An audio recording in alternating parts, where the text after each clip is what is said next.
Hello friends, welcome back to my channel. ಹೇಗಿದ್ದೀರಾ? ಎಲ್ಲ ಚೆನ್ನಾಗಿದ್ದೀರಾ ಅಂದ್ಕೊಂಡು ಈ ವಿಡಿಯೋನ ಸ್ಟಾರ್ಟ್ ಮಾಡ್ತಾ ಇದ್ದೀನಿ. ನಾನು ಮೇರಿ. ಇವತ್ತಿನ ಬ್ಲಾಗ್ ಬಂದು ಆರ್ಯನ್ ಬರ್ತ್ಡೇನ ಯಾವ ರೀತಿ ಸೆಲೆಬ್ರೇಷನ್ ಮಾಡ್ದು ಅಂತ ಒಂದು ಚಿಕ್ಕದಾಗಿ ವಿಡಿಯೋ ಹಾಕಿದ್ದೀನಿ ಫ್ರೆಂಡ್ಸ್. ಫಸ್ಟು ಬೆಳಗ್ಗೆನೆ ಕ್ಲೀನಾಗಿ ಮನೆಯೆಲ್ಲ ಗುಡಿಸಿ ಬಾಗಿಲೆಲ್ಲ ಒರೆಸಿ ರಂಗೋಲಿ ಹಾಕಿದ್ದೀನಿ. ಹಾಕಿದ್ಮೇಲೆ ಆರ್ಯನ್ಗೆ ಫಸ್ಟು ಸ್ನಾನ ಮಾಡಿಸಿ ಅವನಿಗೆ ರೆಡಿ ಮಾಡಿಬಿಟ್ಟೆ. ಅದ್ರದ್ದು ಫೋಟೋಸು ಈಗ ಇದರಲ್ಲೇ ಶೇರ್ ಮಾಡ್ತಾ ಇದ್ದೀನಿ ನೋಡಿ. 2 ಡ್ರೆಸ್ ತೊಗೊಂಡಿದ್ದು. ಫಸ್ಟು ಬೆಳಗ್ಗೆ ಒಂದು ಡ್ರೆಸ್ ಹಾಕಿದ್ದೆ ಸ್ನಾನ ಮಾಡಿಸ್ಬಿಟ್ಟು, ಆಮೇಲೆ ಕೇಕ್ ಕಟ್ಟಿಂಗ್ ಮಾಡಿಸ್ಬೇಕಾದ್ರೆ ಸಾಯಂಕಾಲ ಒಂದು ಡ್ರೆಸ್ ಹಾಕ್ಕೊಳ್ಳಿ ಅಂತ 2 ಡ್ರೆಸ್ಸು ತಗೊಂಡಿದ್ದು ಫ್ರೆಂಡ್ಸ್. ಮೀಶೋಯಿಂದ ತರಿಸಿದ್ದೆ. ಮೊದಲೆಲ್ಲ ನಾನೇ ಸ್ಟಿಚ್ ಮಾಡ್ತಾಯಿದ್ದೆ. ಬೆಳಿಗ್ಗೆಲ್ಲ ಹಾಕ್ಕೊಳ್ಳೋಕ್ಕೆ ಒಂದು ಡ್ರೆಸ್ಸು ನಾನೇ ಹೊಲಿತಾ ಇದ್ದೆ. ಈ ಸರಿ ಹೊಲ್ದಿಲ್ಲ ಅಂತ 2 ಡ್ರೆಸ್ಸು ಆನ್ಲೈನಿಂದನೇ ತರಿಸಿದ್ನಲ್ವ, ಅದರಿಂದ ಅದನ್ನೇ ಹಾಕ್ಬಿಟ್ಟೆ, ಸ್ಟಿಚ್ ಮಾಡೋಕ್ಕೆ ಹೋಗಲಿಲ್ಲ. ಅದಾದಮೇಲೆ ಮಧ್ಯಾಹ್ನಕ್ಕೆ ನಾನ್ ವೆಜ್ ಊಟ ಎಲ್ಲ ರೆಡಿ ಮಾಡಿದ್ಮೇಲೆ ಆರ್ಯನ್ಗೆ ಬಂದು ಕೇಕ್ ತರಿಸಿದ್ದು. ಕೇಕು ಅಂತ ಕೇಳ್ತಾನೆ ಇದ್ದರು. ಊಟ ಮಾಡೋಕ್ಕೂ ಬಿಡ್ತಾಯಿಲ್ಲ, ಅಡುಗೆ ಮಾಡೋಕ್ಕೂ ಬಿಡ್ತಾಯಿಲ್ಲ. ಮಮ್ಮ ಕೇಕ್ ಅಂತೆ ಕೇಳ್ತಾನೆ ಅವರೇ ಅಂತ ಹೇಳ್ತಾ ಇದ್ದೆ. ನಮ್ಮ ಮಾಮ ಅಂದರು ನಾವೇ ತಾನೇ ಕೇಕ್ ಕಟ್ಟಿಂಗ್ ಎಲ್ಲ ಏನಕ್ಕೆ ಅಂತ ಹೇಳ್ತಾಯಿದ್ರು. ಆದರೆ ಮಕ್ಕಳು ಕೇಳಬೇಕಲ್ವಾ, ಕೇಕ್ ಯಾವಾಗ ತಗೊಬರ್ತೀರಾ ಅಂತ ಕೇಳ್ತಾನೆ ಇದ್ದ. ಅದರಲ್ಲಿ ಬೆಳಿಗ್ಗೆ ಸ್ಕೂಲ್ಗೆ ಹೋಗಿ ಚಾಕ್ಲೇಟೆಲ್ಲ ಕೊಡ್ತೀನಿ ಅಂತ ತುಂಬ ಖುಷಿಯಾಗಿದ್ದ. ಆದರೆ ಹಿಂದಿನ ದಿನ ಹೋಮ್ವರ್ಕ್ಗೆ ಬರ್ತಿರ್ಲಿಲ್ಲ. ಅಲ್ಲಿ ಹೋಗಿ ಹೋಮ್ವರ್ಕ್ ಬರ್ದಿಲ್ಲ ಅಂದರೆ ಬೈತಾರಲ್ಲ ಮಿಸ್ಸು ಅಂತ, ಹೊಡಿತಾರಂತೆ. ಹೋಗಲ್ಲ ಅಂತ ಹೇಳ್ದ. ಸರಿ ಬೇಡ ಬಿಡು ಅಂತ. ಅದು 11 o'clock ತನಕ ಮಾತ್ರ ಸ್ಕೂಲ್ ಇದ್ದಿದ್ದು, ಅದರಿಂದ ಬೇಡ ಅಂತ ಕಳಿಸ್ಲಿಲ್ಲ ಫ್ರೆಂಡ್. ರಿಯಾ ಮಾತ್ರ ಸ್ಕೂಲ್ಗೆ ಹೋಗ್ಬಿಟ್ಟು ಬಂದು, ಅದಾದಮೇಲೆ 6 ಗಂಟೆ ಆಗ್ತಿತ್ತು ಅಂತ ಕೇಕ್ ತೊಗೊಂಡು ಬಂದ್ಬಿಡು ಮಾಮ ಅಂತ ಅಂದೆ. ಯಾವ ಕೇಕ್ ಬೇಕು ಅಂದರು. ಮಕ್ಕಳಿಗೆಲ್ಲ ಇಷ್ಟ ಆಗಿರೋದು ಐಸ್ ಕೇಕು, ಅದನ್ನೇ ತಗೊಂಡು ಬಂದರು ಹೋಗಿ. ರಿಯಾನು ಮತ್ತು ನಮ್ಮ ಮಾಮ ಇಬ್ಬರು ಹೋಗಿ ತೊಗೊಂಡು ಬಂದರು. ನಾನು ಯಾವಾಗಲೂ ಅಷ್ಟೇ ಬರ್ತ್ಡೇ ಮಾಡಿದ್ರೆ ಎಲ್ಲರನ್ನೂ ಕರ್ಕೊಂಡು ಸೆಲೆಬ್ರೇಷನ್ ಎಲ್ಲ ಅಷ್ಟೊಂದು ಗ್ರ್ಯಾಂಡಾಗಿ ಮಾಡೋಕ್ಕೆ ಹೋಗಲ್ಲ. ಮನೆಗೆ ಬಂದರೆ ಕೇಕೆಲ್ಲ ಹಾಕ್ಕೊಡ್ತೀನಿ, ಇಲ್ಲ ಮನೆಗೆ ಕೊಟ್ಟು ಕಳಿಸ್ಬಿಡ್ತೀನಿ. ಇಲ್ಲಾಂದರೆ ನಾನೇ ಹೋಗಿ ಬನ್ನಿ ಅಂತ ಯಾರನ್ನೂ ಕರೆಯೋಕ್ಕೆ ಹೋಗಲ್ಲ ಫ್ರೆಂಡ್ಸ್. ಅದರಿಂದ ಕರೆದಿರಲಿಲ್ಲ. ಮಧ್ಯಾಹ್ನ ಮಾತ್ರ ಬಿರಿಯಾನಿ ಮಾಡಿದ್ನಲ್ವ, ಬಿರಿಯಾನಿ ಕಬಾಬು ಸ್ವೀಟ್ ಪಾಯಸ ಎಲ್ಲ ಮಾಡಿದ್ದೆ. ಅದನ್ನು ಒಂದು ಟಿಫಿನ್ ಬಾಕ್ಸಲ್ಲಿ ಹಾಕಿ ಕೊಟ್ಟು ಕಳಿಸ್ಬಿಟ್ಟೆ. ರಿಯಾನು ನಮ್ಮ ಮಾಮನೂ ಹೋಗಿ ಕೊಟ್ಬಿಟ್ಟು ಬಂದರು. ಆರ್ಯ ಹೋಗಲಿಲ್ಲ. ಅಲ್ಲಿ ಹೋದ್ಮೇಲೆ ನೋಡಿದ್ರೆ ಅವರು ಅದೇ ಟೈಮ್ಗೆ ಊಟ ಮಾಡ್ತಾಯಿದ್ರಂತೆ. ನಾನು ಹೆಂಗೋ ಬಿಸಿಯಾಗಿ ಕೊಟ್ಟಿದ್ನಲ್ವ ಬಿರಿಯಾನಿ, ಆಗಲೇ ಹಾಕ್ಕೊಂಡು ಊಟ ಮಾಡಿದ್ರು ಏನೋ ಗೊತ್ತಿಲ್ಲ. ನಮ್ಮ ಮಾಮ ಅಂದರು ಊಟ ಮಾಡ್ತಾಯಿದ್ರು ಅಂತ ಹೇಳಿದ್ರು. ನಾನೇನು ಮಾಡಿದೆ, ಸರಿ ಸಾಯಂಕಾಲ ಕೇಕ್ ತರಿಸಿದ್ನಲ್ವ 6 ಗಂಟೆಲಿ, ಅದಕ್ಕೆ ಆರ್ಯನ್ಗೆ ಪುನಃ ಕ್ಲೀನಾಗಿ ರೆಡಿ ಮಾಡಿ, ಗಂಡು ಮಕ್ಕಳದು ಈಸಿ ಫ್ರೆಂಡ್ಸ್ ರೆಡಿ ಮಾಡಿಸೋದು. ಏನು ಒಂದು ಡ್ರೆಸ್ ಹಾಕ್ಬಿಟ್ಟು ಮುಖಕ್ಕೆ ಕ್ರೀಮು ಪೌಡ್ರ್ ಹಚ್ಬಿಟ್ರೆ ಆಗೋಯ್ತು. ಹೆಣ್ಮಕ್ಳದ್ದೇ ಸ್ವಲ್ಪ ಕಷ್ಟ ಆಗುತ್ತೆ, ಫುಲ್ಲು ಮೇಕಪ್ ಎಲ್ಲ ಮಾಡ್ತಾ ಇರ್ತೀನಿ. ಆರ್ಯನ್ಗೆ ಏನಿಲ್ಲ, ತುಂಬ ಈಸಿಯಾಗಿತ್ತು, ಅದರಿಂದ ಬೇಗ ರೆಡಿ ಮಾಡಿಸ್ಬಿಟ್ಟೆ. ನಮ್ಮ ಮಾಮ ಕೇಕ್ ತರೋಷ್ಟರಲ್ಲಿ ಅವ್ನು ರೆಡಿ ಆಗಿದ್ದ. ಅದಾದಮೇಲೆ ಕೇಕ್ ಕಟ್ ಮಾಡಿಬಿಟ್ಟು ಕೇಕ್ನು ಕೂಡ ಹಾಕಿ ಕೊಟ್ಟು ಕಳಿಸ್ದೆ ಪುನಃ. ಆರ್ಯ ನಿನ್ನೆ ಕೇಳ್ತಾವ್ರೆ ಹೋಗು ಕೊಟ್ಬಿಟ್ಟು ಬಾ ಅಂತ. ಅದಕ್ಕೆ 3 ಜನನೂ ಹೋಗಿ ಅಂಗಡಿ ಹಾಕಿದ್ರಲ್ವ, ಅಂಗಡಿ ಹತ್ರನೇ ಹೋಗಿ ಕೊಟ್ಬಿಟ್ಟು ಬಂದವ್ರೆ. ಆಮೇಲೆ ಮಾತಾಡ್ಸಿದ್ರೆ ಇವನು ಆರ್ಯ ಹಾಗೇ ಸ್ವಲ್ಪ ಶೈ ಟೈಪು. ಬೇರೆ ಟೈಮಲ್ಲೆಲ್ಲ ತುಂಬ ಮಾತಾಡ್ತಾ ಇರ್ತಾನೆ. ಯಾರಾದರೂ ಮಾತಾಡ್ಸಿದ್ರೆ ಮಾತಾಡ್ತಾನೆ ಇಲ್ಲ. ಬೆಳಿಗ್ಗೆ ಎಷ್ಟು ನಮ್ಮ ತಾಯಿ ನಮ್ಮ ಅಕ್ಕ ಎಲ್ಲರೂ ವಿಶ್ ಮಾಡೋಕ್ಕೆ ಫೋನ್ ಮಾಡ್ತಾಯಿದ್ರು 6 ಗಂಟೆಯಿಂದ. ಸುಮ್ಮನೆ ಫೋನ್ ಹಿಡ್ಕೊಂಡು ಸುಮ್ಮನೆ ಏನೂ ಹೇಳ್ತಾನೆ ಇಲ್ಲ. ಹ್ಯಾಪಿ ಬರ್ತ್ಡೇ ಅಂತ ಹೇಳ್ತಾವ್ರೆ, ಏನೂ ಹೇಳ್ತಾ ಇಲ್ಲ. ಕೇಳ್ತಾನೆ ಇದ್ದೀವಿ, ಥ್ಯಾಂಕ್ ಯು ಅಂತ ಹೇಳು ಅಂದರೆ ತುಂಬ ನಾಚ್ಕೋತಾ ಇದ್ದ. ಅದಕ್ಕೆ ನಮ್ಮಮ್ಮ ಎಲ್ಲ ಹೇಳ್ತಾಯಿದ್ರು, ಯಾಕೆ ಮಾತಾಡಲ್ವಂತ, ಏನಂತೆ ಅಂತ ಕೇಳ್ತಾಯಿದ್ರು. ಆಮೇಲೆ ನಮ್ಮ ಅಕ್ಕ ಎಲ್ಲ ಏನು ಬೇಕು ಅವನಿಗೆ ತುಂಬ ಇಷ್ಟವಾದ್ದೇನು ವಾಟರ್ ಗನ್ನ ಅಂತ ಅಂದಮೇಲೆ ಆಮೇಲೆ ನಕ್ಕೊಂಡು ಹತ್ರ ಬಂದ. ಆದರೆ ಮಾತಾಡ್ತಾ ಇಲ್ಲ, ಥ್ಯಾಂಕ್ ಯುನೂ ಹೇಳ್ತಾ ಇಲ್ಲ. ನಮ್ಮ ಅಕ್ಕನ ಮಕ್ಕಳೆಲ್ಲ ಫೋನ್ ಮಾಡಿದ್ರು, ಅವ್ರಿಗೂ ರಿಸೀವ್ ಮಾಡಲಿಲ್ಲ, ಮಾತಾಡಲೂ ಇಲ್ಲ. ಈ ರೀತಿ ಆಯಿತು ಫ್ರೆಂಡ್ಸ್. ನಾರ್ಮಲ್ ಟೈಮಲ್ಲಿ ತುಂಬ ಮಾತಾಡಿಕೊಂಡು ಸ್ಕೂಲಿಂದ ಬರಬೇಕಾದ್ರೆ ಮಾತಾಡ್ತಾನೆ ಅಷ್ಟೊಂದು. ಆದರೆ ಈಗ ಅವರೆಲ್ಲ ಮಾತಾಡಿಸಿದಾಗ ಮಾತಾಡೇ ಇಲ್ಲ.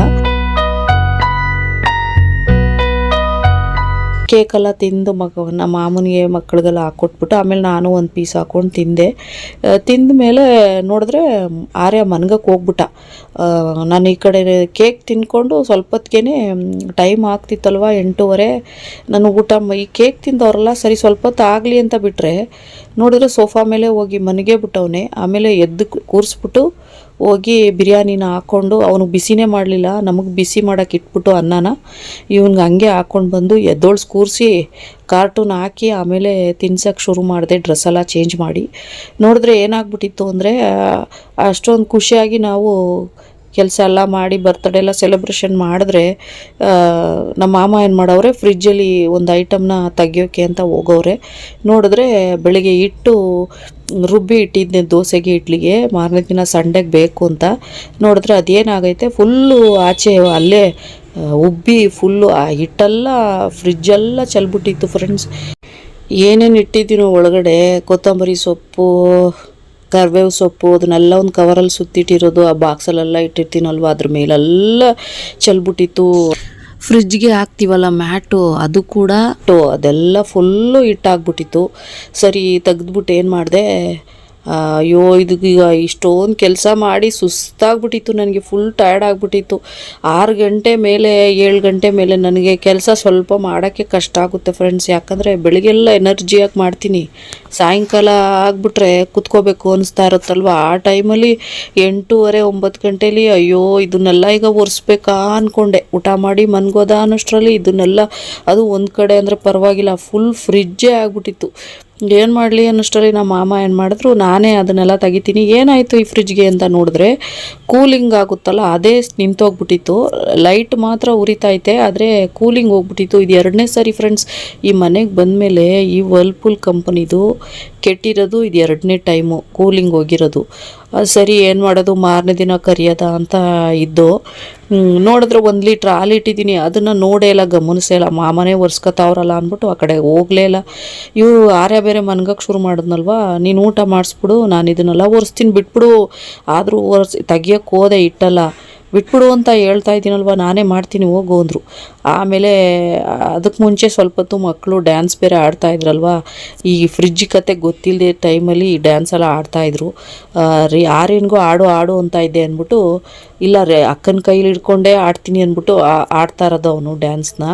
ಸರಿ ಅದನ್ನೆಲ್ಲ ಕ್ಯಾಪ್ಚರ್ ಮಾಡಿದ್ಮೇಲೆ ನಾನು ಊಟ ಮಾಡ್ಸೋಕ್ಕೆ ಹೋಗಿ, ಆಮೇಲೆ ಈ ಫ್ರಿಜ್ ಕತೆ ಆಗಿ ನೈಟು 9:30 ಆಗಿತ್ತು ಫ್ರೆಂಡ್ಸ್. ಇನ್ನೂ ನಮ್ಮ ಮಾಮ ಅದನ್ನೆಲ್ಲ ಉರಿಸ್ತಾಯಿದ್ರು. ಆಮೇಲೆ ಬಾ ಮಾಮ ಸಾಕು ಅಂತ ಇದೆ. ಅಯ್ಯೋ ಈಗ ಇದು ಬೇರೆ ಬಂತ ರಿಪೇರಿ. ಈ ಮನೇಲಿ ಇದೊಂದು ಆಯ್ತಾ ಇರುತ್ತೆ ಫ್ರೆಂಡ್ಸ್ ರಿಪೇರಿ. ಅವತ್ತು ಲೆಕ್ಕ ಹಾಕ್ತಾ ಕೂತಿದ್ದೋ ನಾನು, ನಮ್ಮ ರಿಯಾ, ನಮ್ಮ ಆರ್ಯ ಲೆಕ್ಕ ಹಾಕ್ಕೊಂಡು ಕೂತಿದ್ದೋ, ಎಷ್ಟು ರಿಪೇರಿ ಆಗೈತೆ, ಎಷ್ಟು ಐಟಮ್ ನಾವು ಈ ಮನೇಲಿ ತಗೊಂಡಿದ್ದೀವಿ ಅಂತ ಲೆಕ್ಕ ಹಾಕೋಕೆ ಶುರು ಮಾಡಿದ ತಕ್ಷಣ 13 ಐಟಮು ಕೆಟ್ಟೋಗೈತೆ ಫ್ರೆಂಡ್ಸ್ ಈ ಮನೆಗೆ ಬಂದಮೇಲೆ. ಅದೇ ರೀತಿ 8-9 ಐಟಮು ಹೊಸದು ತಂದಿರೋದು, ನಾವು ಪರ್ಚೇಸ್ ಮಾಡಿರೋದು. ಅದೇ ರೀತಿ ಕೆಟ್ಟೋಗಿರೋದು 13 ಅಂತ ಅಂದು. ಆಮೇಲೆ ಇದೊಂದು ಈಗ ಫ್ರಿಜ್ 2ನೇ ಸರಿ ಅಲ್ವಾ, 14 ಅಂತ ಹಾಕ್ಕೊಂಡು ಈ ಥರ ಲೆಕ್ಕ ಹಾಕೋಷ್ಟು ಆಗಿದೆ ರಿಪೇರಿ. ಏನು ಪ್ರಾಬ್ಲಮ್ ಆಗೈತೆ ಅಂತ ಗೊತ್ತಿಲ್ಲ. ಈ ಥರ ಒಂದಾದ್ಮೇಲೆ ಒಂದು ರಿಪೇರಿ ಬರ್ತಾನೆ ಇರುತ್ತೆ ಫ್ರೆಂಡ್ಸ್. ದುಡ್ಡು ಯಾವುದಕ್ಕಾರ ಒಂದಕ್ಕೆ ಎತ್ತಿಡೋದ ಅಂದರೆ ಈ ಥರ ಒಂದಾದ್ಮೇಲೆ ಒಂದು ರಿಪೇರಿ ಬರ್ತಾನೆ ಇದ್ದರೆ ಸೇವಿಂಗ್ ಯಾವ ರೀತಿ ಮಾಡೋದು, ಮಕ್ಕಳಿಗೆ ಯಾವ ರೀತಿ ಎತ್ತಿಡೋದು ಅಂತ ಆಗ್ಬಿಟ್ಟೈತೆ. ಇದ್ರ ಜೊತೆಗೆ ಇನ್ನೊಂದು ವಿಷಯನ ಕೂಡ ಶೇರ್ ಮಾಡ್ಕೋತಾ ಇದ್ದೀನಿ ಈ ವಿಡಿಯೋದಲ್ಲಿ. ಏನು ಅಂತ ಹೇಳಿದ್ರೆ, ಈ ಮನೆಗೆ ಬಂದು 6 ವರ್ಷ ಆಗ್ತಾಯಿದೆ ಫ್ರೆಂಡ್ಸ್. ನಮ್ಮ ಆರ್ಯನ್ಗೆ ಎಷ್ಟು ಏಜೋ ಅಷ್ಟು ಈ ಮನೇಲಿ ನಾವು ಇದ್ದಿದ್ದು. ಯಾಕಂದರೆ ನಾನು ಡೆಲಿವರಿ ಇನ್ನೇನು 1 ತಿಂಗಳಿದ್ದಾಗಲೇ ಆರಿಂದ ಈ ಮನೆಗೆ ಬಂದಿದ್ದು ನಾವು ಮನೆ ನೋಡಿಕೊಂಡು. ಅದೇ ನೆನಪು ನಮಗೆ. ಈ ಮನೆ ಏನಾದರೂ ಖಾಲಿ ಮಾಡಿದ್ರೆ ನನಗೆ ಇದೊಂದು ಥಿಂಕಿಂಗ್ ಯಾವಾಗಲೂ ಬರ್ತಾ ಇರುತ್ತೆ. ಆರ್ಯ ಹುಟ್ಟಿ ಬೆಳೆದಿದ್ದು ಮನೆ ಇದು. ಹಾಗೆಯೇ ಇಲ್ಲೆಲ್ಲ ಓಡಾಡ್ಕೊಂಡಿದ್ದ ಮನೇಲಿ ಚಿಕ್ಕ ಪಾಪುಲೆಲ್ಲ ಯಾವ ರೀತಿ ಇತ್ತು ಅಂತ ತುಂಬ ನೆನಪೆಲ್ಲ ಇದೆ ಫ್ರೆಂಡ್ಸ್ ಈ ಮನೇಲಿ. ಅದರಿಂದ ಯಾವ ರೀತಿ ನಾವು ಬಿಟ್ಟೋಗೋದು ಅಂತ ಅದೊಂದು ಯೋಚನೆ ಒಂದೊಂದು ಸರಿ ಬರುತ್ತೆ. ಒಂದೊಂದು ಸರಿ ಈ ರಿಪೇರಿ ಎಲ್ಲ ಬಂದಾಗ ಅಯ್ಯೋ ಬೇಗ ಮನೆ ಸಿಕ್ಬಿಟ್ರೆ ಸಾಕಪ್ಪ, ಈ ಮನೇಲೇ ಈಗ ಆಗ್ತಾ ಇರೋದು, ನೆಕ್ಸ್ಟ್ ಮನೇಲಿ ಈ ರೀತಿ ಆಗಲ್ವೇನೋ ಅಂದ್ಕೊಂಡಿದ್ದೀವಿ. ಹಾಲೆಲ್ಲ ಉಗ್ಸಿದ್ದು ನಾವು ಕರೆಕ್ಟ್ ಟೈಮ್ಗೆ ಮಾಡ್ಕೊಂಡು ಬಂದು, ಆದರೆ ಯಾಕೆ ಈ ರೀತಿ ಆಗ್ತಾ ಇದೆ ಅಂತ ಗೊತ್ತಾಗ್ತಾ ಇಲ್ಲ. ನಿಮಗೇನಾದರೂ ಇದ್ರ ಬಗ್ಗೆ ಗೊತ್ತಿದ್ರೆ ಹೇಳಿ. ನಾನು ಒಂದು ಸುಮಾರು ಜನಕ್ಕೆ ಕೇಳಿದೆ, ಏನು ರಿಪೇರಿ ಈ ಥರ ಬರ್ತಾನೆ ಇರುತ್ತಲ್ಲ ಅಂದರೆ, ಮನೆ ಅಂದರೆ ಅದೆಲ್ಲ ಇದ್ದೇ ಇರುತ್ತಲ್ವಮ್ಮ, ಏನು ಮಾಡೋಕ್ಕಾಗಲ್ಲ. ನಾವು ನೆನೆಸ್ದೇ ಇರೋ ಟೈಮಲ್ಲೆಲ್ಲ ಒಂದೊಂದು ಏನಾದರೂ ಒಂದು ಕೆಟ್ಟದ್ದು ಆಗುತ್ತೆ, ಒಳ್ಳೆಯದು ಆಗುತ್ತೆ, ಏನು ಮಾಡೋಕ್ಕಾಗಲ್ಲ ಅಂತ ಹೇಳಿದ್ರು. ಸರಿ ಸುಮ್ಮನಾಗ್ಬಿಟ್ಟು ಫ್ರೆಂಡ್ಸ್, ದುಡ್ಡು ನಮ್ಮದು ಖರ್ಚಾಗಬೇಕು ಅಂತಿತ್ತೇನೋ ಅದಕ್ಕೆ. ಅದನ್ನೇ ಯೋಚನೆ ಮಾಡ್ತಾಯಿದ್ರೆ ಮುಂದಕ್ಕೆ ಹೋಗೋಕ್ಕಾಗಲ್ಲ ನಾವು ಅಂತ ಸುಮ್ಮನಾಗ್ಬಿಟ್ಟೆ. ಆದರೆ ಯೋಚನೆ ಇದ್ದೇ ಇರುತ್ತೆ. ದುಡ್ಡು ಈಗ ಊಟ ಮಾಡಿಸ್ಕೊಂಡೇ ಯೋಚನೆ ಮಾಡ್ತಾಯಿದ್ದೆ, ಈಗ ಇದನ್ನು ರಿಪೇರಿ ಮಾಡಿಸ್ಬೇಕಾ ಅಂತ. ಇದ್ರದ್ದು ಕಂಟಿನ್ಯೂ ವಿಡಿಯೋ ಯಾವ ರೀತಿ ಯಾರನ್ನ ಕರೆದಿದ್ದೆ ಫ್ರಿಜ್ ರಿಪೇರಿಗೆ ಅಂತ ನೆಕ್ಸ್ಟ್ ವಿಡಿಯೋದಲ್ಲಿ ಹಾಕ್ತೀನಿ ಫ್ರೆಂಡ್ಸ್. ಹೊಸ್ದಾಗಿ ನೋಡ್ತಾ ಇರೋರು ದಯವಿಟ್ಟು ಸಬ್ಸ್ಕ್ರೈಬ್ ಮಾಡ್ಕೊಂಡು ನೋಡಿ. ಈ ವಿಡಿಯೋ ಇಷ್ಟ ಆದರೆ ಲೈಕ್, ಕಮೆಂಟ್, ಶೇರ್. ನೆಕ್ಸ್ಟ್ ವಿಡಿಯೋದಲ್ಲಿ ಸಿಗ್ತೀನಿ. Thank you for watching. Bye, take care friends.